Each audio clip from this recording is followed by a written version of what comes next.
ज्योती मल्होत्रा, ज्यांना त्यांच्या YouTube channel travel with जो द्वारे ओळखल्या जाते, या हरियाणातील हिसार येथील रहिवासी आहेत.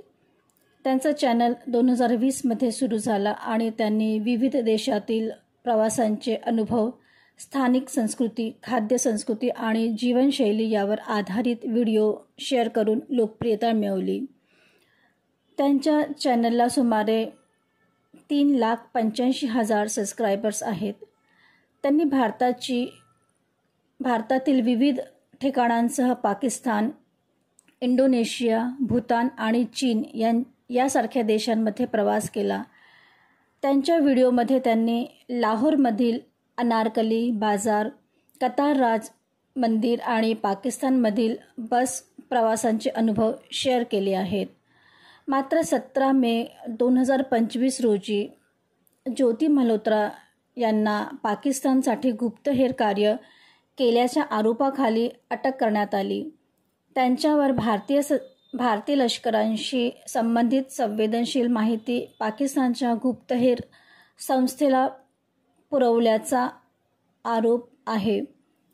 त्यांनी व्हॉट्सॲप, टेलिग्राम आणि स्नॅपचॅट सारख्या ॲप्सच्या माध्यमातून ही माहिती पाठवली असल्याचे तपासात उघड झाले आहे.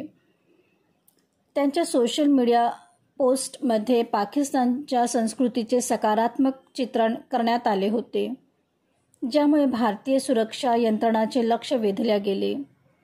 त्यांच्या पाकिस्तान दौऱ्यादरम्यान त्यांनी पाकिस्तानी गुप्तचर अधिकाऱ्यांशी संपर्क साधल्याचेही समोर आले आहे. सध्या ज्योती मल्होत्रा यांच्याविरुद्ध अधिकृत गुप्तता कायदा आणि भारतीय दंड संहितेच्या विविध कलमांखाली गुन्हा दाखल करण्यात आला आहे.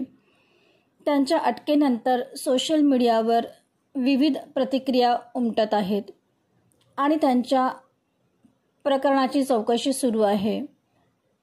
ट्रॅव्हल विथ जो चॅनलवरील त्यांच्या प्रवासाच्या व्हिडिओंनी अनेकांना प्रेरणा दिली असली तरी त्यांच्या अटकेनंतर त्यांच्या कार्याची पार्श्वभूमी आणि हेतू यावर प्रश्नचिन्ह उपस्थित झाले आहे. नमस्कार, मी सुजाता, सोशल वर्कर सुजाता ह्या यूट्यूब चॅनलवरती तुमचं मनापासून स्वागत करते. समाजामध्ये अनेक आपराधिक घटना या घडत असतात, त्यामुळे मन खूप दुःखी होते, कष्टी होते, घाबरून जाते. पण कुठल्याही गोष्टीला घाबरायचं नसते, त्याला समोर जायचं असते, त्याला फेस करायचं असते. कारण रडायचं नसते, लढायचं असते.